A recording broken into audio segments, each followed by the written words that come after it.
കാര്യങ്ങൾ മുഖത്ത് നോക്കി പറയണം എന്നാണ് കാരണന്മാർ എപ്പോഴും പറയാറുള്ളത്. നമുക്ക് പറയാനുള്ള കാര്യം മുഖത്ത് നോക്കി പറയാൻ കഴിയുമ്പോഴാണ് നമ്മൾ കോൺഫിഡൻ്റ് ആയി കാര്യം പറഞ്ഞു എന്ന് പറയാൻ പറ്റുക. എങ്ങനെയാണ് കമ്മ്യൂണിക്കേഷനിൽ നമുക്ക് ഐ കോണ്ടാക്റ്റിന് കൊണ്ടുവരാൻ പറ്റുക?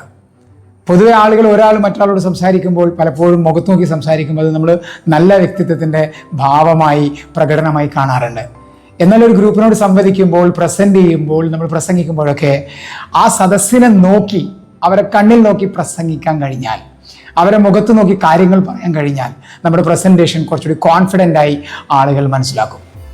അപ്പോൾ ആത്മവിശ്വാസമുള്ള ഒരു കോൺഫിഡൻസ് സ്പീക്കറായി മാറിക്കഴിഞ്ഞാൽ തീർച്ചയായിട്ടും സദസ്സിലുള്ള ആളുകളെ മുഖത്ത് നോക്കി സംസാരിക്കാൻ അത്ര ഭയമുള്ള കാര്യമായിരിക്കില്ല.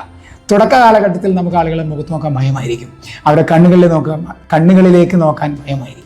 കാരണം ആ കണ്ണുകൾ നമ്മളെ തുറിച്ച് നോക്കുന്നു എന്ന ഭയത്തിനെ അതിജയിക്കുന്നിടത്താണ് നമ്മുടെ പ്രസന്റേഷൻ കോൺഫിഡൻ്റ് ആയി മാറുന്നത്. അപ്പോൾ അതുകൊണ്ട് ഒരു വേദിയിൽ നിന്ന് സംസാരിക്കുമ്പോൾ ആളുകളെ മുഖത്ത് നോക്കി സംസാരിക്കാൻ, കണ്ണുകളിൽ നോക്കി നമ്മുടെ ആശയങ്ങൾ പറയാൻ പറ്റുന്ന തലത്തിലേക്ക് നമുക്ക് നമ്മുടെ പ്രസന്റേഷൻ വലുതാക്കാൻ കഴിയണം. തുടക്കത്തിൽ അതൊക്കെ സാധിക്കില്ല. തുടക്കത്തിൽ നമുക്ക് പരിചയമുള്ള 1-2 ആളുകൾ സദസ്സിലുണ്ടെങ്കിൽ അവരെ നോക്കിയെങ്കിലും നമുക്ക് ആത്മവിശ്വാസത്തോടെ പറഞ്ഞു തുടങ്ങാം. അത് കഴിഞ്ഞ് നമ്മൾ കോൺഫിഡൻ്റ് ആയി മാറിക്കഴിഞ്ഞാൽ പിന്നീട് സദസ്സിലുള്ള എല്ലാവർക്കും നമ്മുടെ ഐ കോണ്ടാക്ട് കൊടുക്കാൻ കഴിയണം. അതായത് കണ്ണുകൊണ്ട് നമുക്ക് എല്ലാവരും പരിഗണിക്കാൻ കഴിയണം. 1000 പേര് നമ്മൾ കേൾക്കുന്നുണ്ടെങ്കിൽ 1000 പേരിലേക്ക് നമ്മുടെ കണ്ണെത്തണം.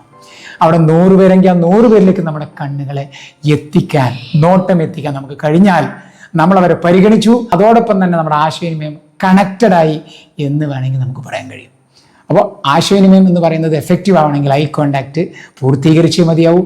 ഐ കോണ്ടാക്റ്റിനെ നല്ല രീതിയിൽ കൊണ്ടുവരാൻ നിങ്ങൾ പ്രസന്റേഷനിൽ പരിശ്രമിച്ചുകൊണ്ടേയിരിക്കുക.